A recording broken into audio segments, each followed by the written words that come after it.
Hello and welcome to the Witching Hour. We're back on track here now that I'm home and not in the middle of a cornfield. And it's chapter 17, A Happy Reunion. What a nice title. This is, after everything else that's happened to the Hardy Boys in this book. They've been shot at, jumped out of moving cars, punched by people. You think about everything else that's happened to them in this book. And now we're just having a nice happy reunion. And I have to come up with voices for these characters, so good luck. Chet Morton, a tall, strapping youth who was the Hardys' best friend, almost fell off his bicycle. "I don't believe it," he shouted. "What in the world are the famous Bayport detectives doing so far away from home?" "Detecting, no doubt," Phil chuckled. "Okay, spill it. What are you working on in these parts of the globe?" "Just sightseeing," Frank said. "Sure, and we're just off to a walk in the woods," Chet quipped. "I thought you were on a cycling tour of Ireland," Frank declared. "We were," Phil replied, "but we decided to pop over here for the motorbike races." Chet varoomed like a motor revving up. "Those guys zip around the back roads like crazy. I'd like to be in on it." Frank and Joe knew that Chet was usually up to his ears in the new hobby. "Is it motorcycles this time?" Joe asked. "That's just one of my interests," Chet answered with an airy wave of his hand. "My main concern is the Isle of Man is—" "Cats," Phil chuckled. Joe looked quizzical. "Cats? We had scads of 'em in Bayport." Chet shook his head and looked pained. Not Manx cats, the ones without tails that this island is famous for. I'd like to get one and ship it home." "I think you should stick to cycling," Frank declared. "That's a great way to get rid of extra pounds." Chet grinned and patted his belt line. "Terrific, isn't it? I'll be so trim when I get back, I might beat you out for halfback in a football team." Phil and Chet were staying at an inn, so the four decided to go there and compare notes about what they'd been doing since their last meeting in Bayport. The inn was a ramshackle building in an alley near Strand Street, the main shopping district of Douglas. They had to climb 3 flights of rickety stairs to reach the room. "This is the best we could do," Phil said. "Douglas is buttoned up for the races." The room held a couple of beds and chairs. Chet produced 4 bottles of root beer and sat down on the windowsill. "We cycled all over the island," he boasted. "You guys should have been here. I could have given you some lessons." He chug-a-lugged his root beer and patted his stomach. I love that word. The other 3 sipped theirs slowly. Finally, Frank placed his bottle on the floor beside his chair. "You should have been with us," he countered. "We could have used a couple of backstops when this got rough." The going got rough. Phil pursed his lips. "As I surmised, you and Joe are on another case." "Right," Joe confessed. He described their sudden departure from Bayport after Professor Rowbotham asked their father to help solve the burglary at the Witch Museum. He mentioned their adventures in East Anglia, London, and Stonehenge. "Hey, we'd like a piece of the action," Chet said. "Bring on the witches, but don't expect me to ride a broomstick." "You couldn't get airborne on a broomstick anyway, Chet," Joe needled him. "You'd need to lose another 20 pounds. "Well, we'd like an assist," Frank said. "We haven't gotten too far with the witch case." He explained the problem of the Stonehenge cap and the black witch known as He-Goat. "Harry Burke says there's a feud between white witches in the black and white witches in the Isle of Man," Frank concluded. "I got news for you," Frank revealed. "Chet and I have been to Black Magic Hall. It's owned by a couple of black witches." Frank became excited. "Is it a good exhibition? We're planning to go." Chet shrugged. "It's okay, but we didn't see the super exhibit. We would have had to pay an extra pound." A sound on the landing made the 4 sit up and listen. Footsteps stealthily approached the door and stopped. Joe crossed the room silently and pulled the door open. A slatternly woman almost fell against him before regaining her balance. "I'm the landlady," she declared. "I was just about to knock. 4 in a room means you pay twice as much."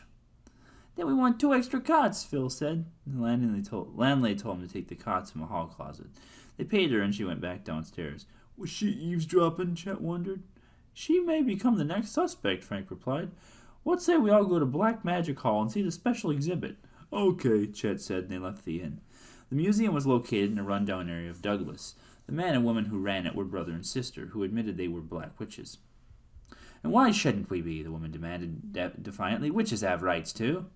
"Suppose," Frank replied, "you let us have tickets to the museum."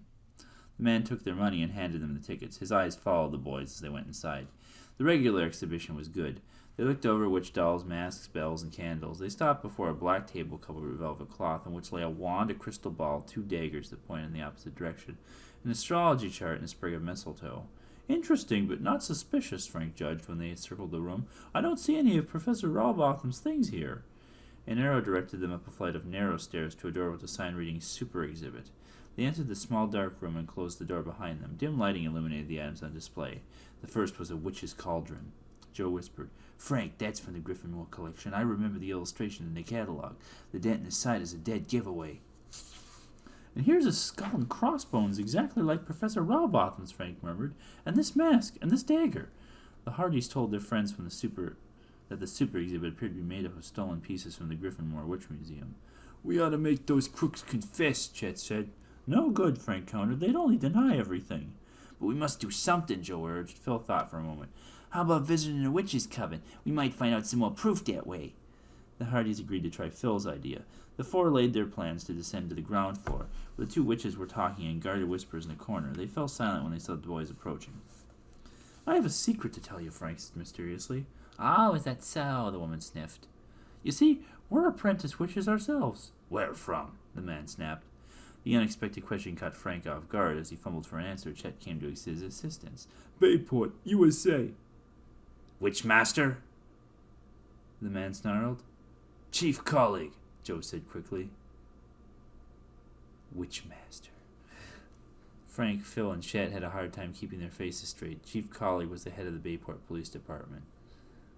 Never heard of him, the woman said. But then, we've never heard of Bayport either.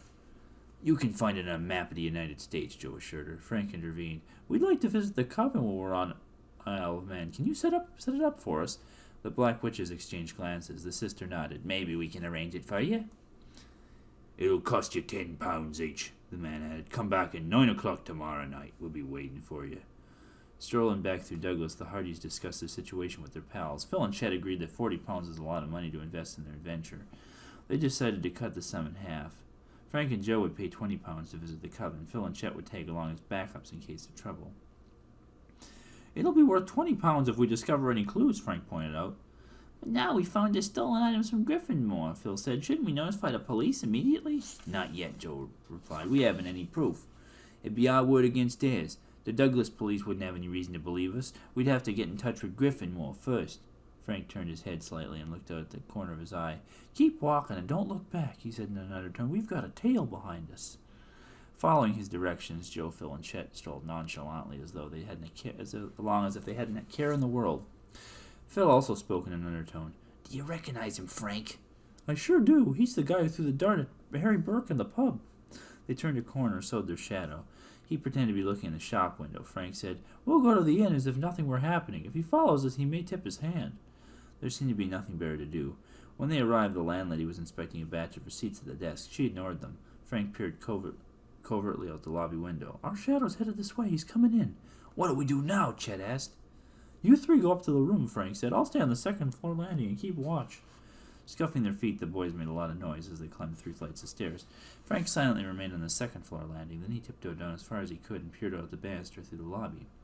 Their shadow came through the door and advanced to the desk. The landlady leaned toward him and whispered something into her ear. Then furtively he hastened out. The landlady picked up the telephone and dialed a number! Exclamation mark. Gasp. Ooh. There. I read a whole chapter. Hope you're happy.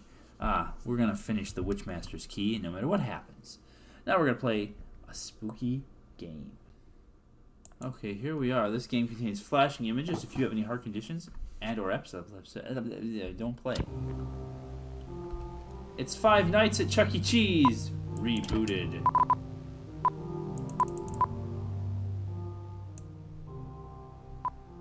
Perfect. It's a horror game about Chuck E. Cheese in the style of Five Nights at Freddy's.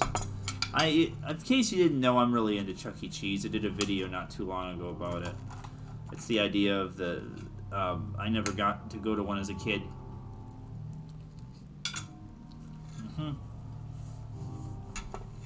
Also, it's breakfast time again.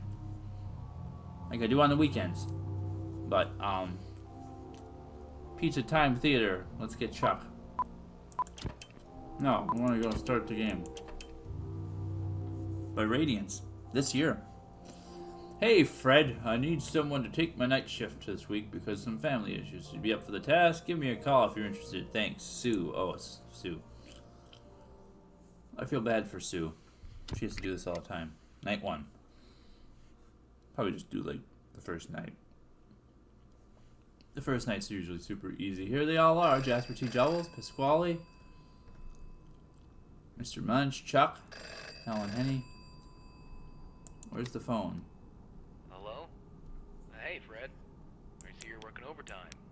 Lucky you. You get to make some extra cash.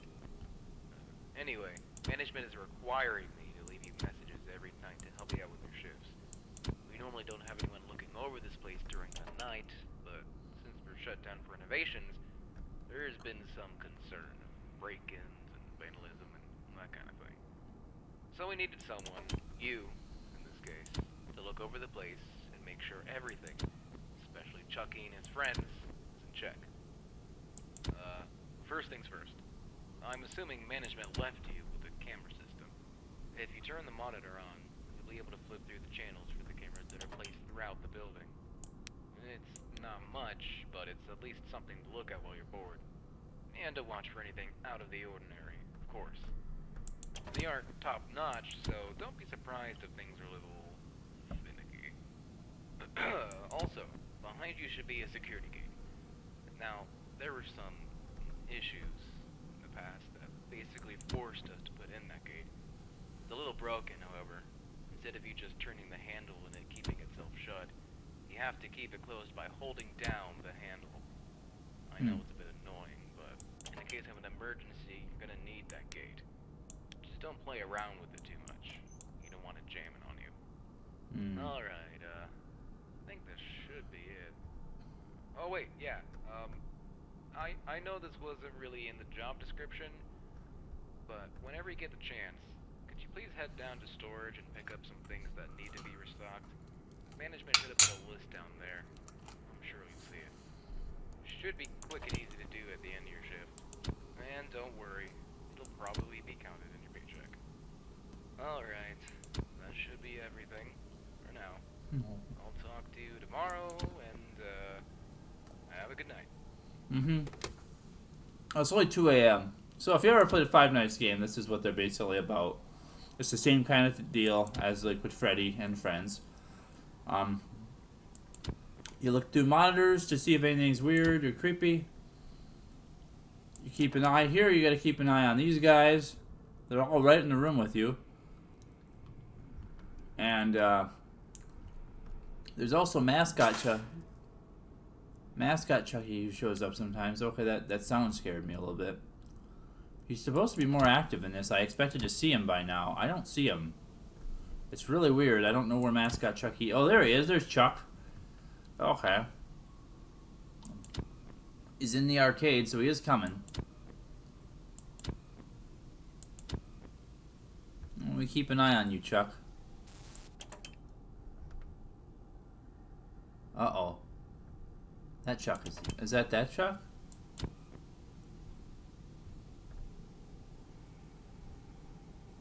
I got my eyes on you, Chuck.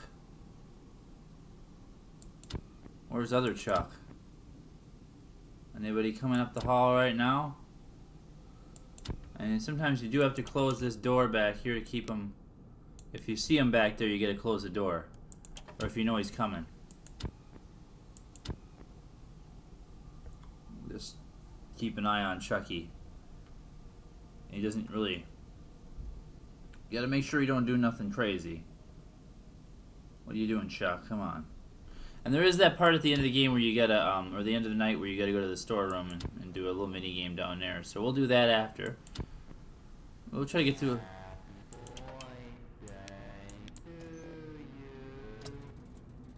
He's coming. It's a happy birthday to you. Jeez, that was actually scary. Okay, come on. Okay, Chuck's gone. We did it.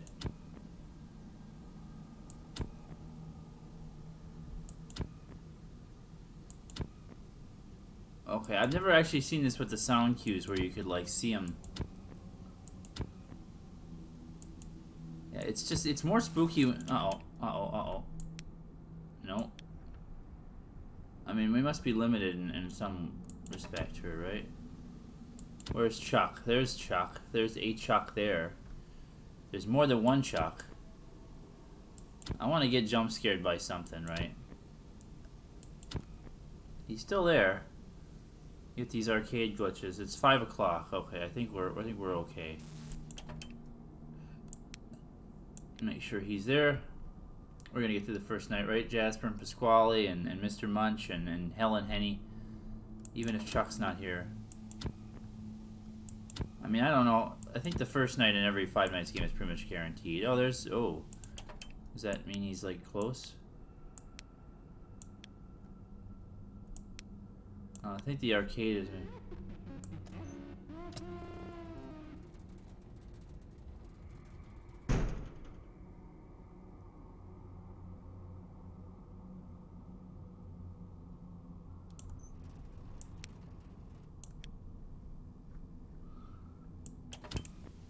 Come on.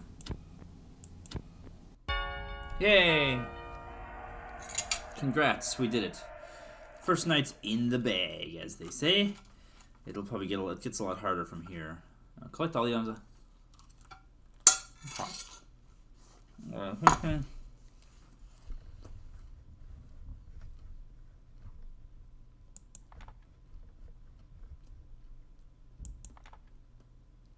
Oh, that wasn't... Oh, 3 pink pins. We need all 3 of them.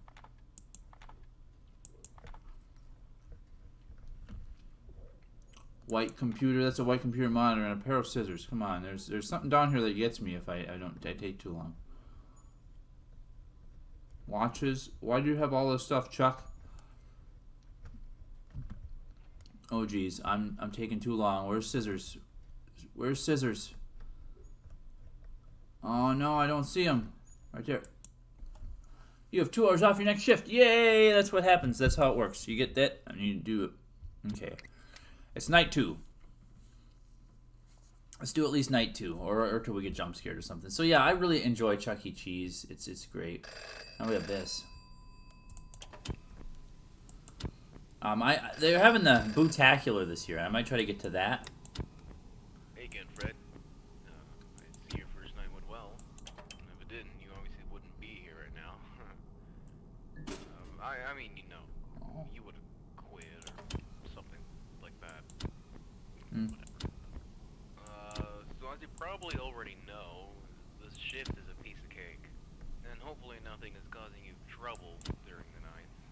Just keep an eye on the gate and keep an eye on the cameras. Oh, yeah, the cameras. Before we shut down, we were having some infestation issues. I think there's still a rat or something running around. A rat! TT bogus. There is a rat. Over and stuff just being out of place. We have reason to believe it might be staying in that back room, which is Channel 4. Oh, I saw him. Yeah, that back room hasn't been cleaned up for quite a while. So yeah, just keep an eye. See, there he is. Make sure nothing bad happens. There's a rat in this back room. So the technicians yesterday reported a problem with the animatronics. Don't worry, it's hardly anything. There's just been a problem where they'll try to perform when they shouldn't. I think this issue has been noted for Jasper and some other one. So in case there's ever an issue where they start moving around or Speaking of which, Jasper's still there. out of place, We can always stage call. we've given you something on the desk that we like to call the stage call. Basically what this does is it resets any misbehaving character and makes them go back to their idle state. Hopefully you'll never have to use it, but... Oh, yeah. That should be all. it's actually spooky. Is he there? Use the gate whenever you need it. Oh, No. and again, make sure to restock items again. Okay, come on, Chuck. All Go right. away. Get out of there. It's pizza time. Come on, Chucky. He won't go away. He's still there. This is creepy. They did a good job with this. Original Chuck E. Cheese was pretty creepy. So I'm wondering. I think we have the I think the mascot is just showing up now. I think this is the first night we get the mascot. Actually, I think the other. No. No gate. I didn't get it down. Come on, are we gonna make it? I think we made it. Hold it down for just a minute. Okay, I think that's enough. Make sure there's no Chucks. Anybody? Oh, Jasper's missing. Let's stage call him. Quiet on the set. Quiet on the set. Come on, Jasper. You're supposed to come back when you hear that. He's still there. There's Jasper. He's in the arcade. Quiet on the set. Quiet on the set. If we get through the night 2, I'll be pretty happy. I'm not very good at this, usually. This game's a bit easier than regular, Quiet on the set. Quiet on the set. I mean, Pasquale is the one that I find really terrifying. So why have all the things with Chuck E. Cheese do they have, like... Oh, wow, we did it. A dog, a chicken, a rat, a purple monster, and then a human chef, a pizza chef. Okay. Gotta find the stupid scissors again. Now we know what they look like. A red watch, a pink pin. A stack of trays. Now there's not a bunch of watches like there was before. Stack of trays is going to be hard because I don't know. I guess that's one stack of trays. Yeah, oh, and there's still 2 more pink pins yet, too.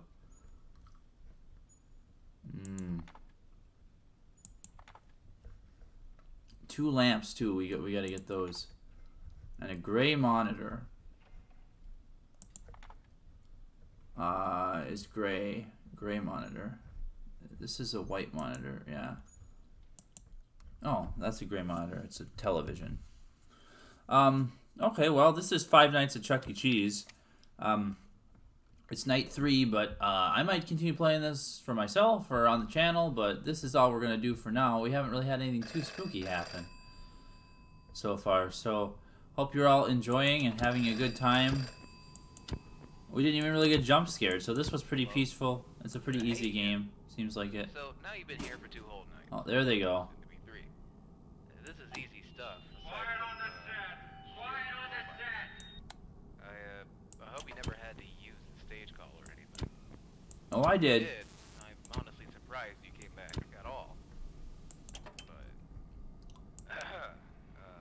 I guess now you know how they behave when they glitch out. Quiet on the I set. just really Quiet on the emphasize set. the camera system. I like the idea of a Chuck E. Cheese. They leave their stage.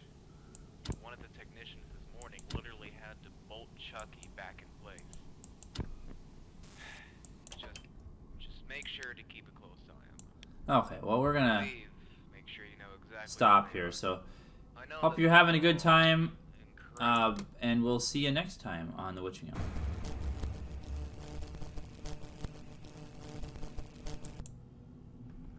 There.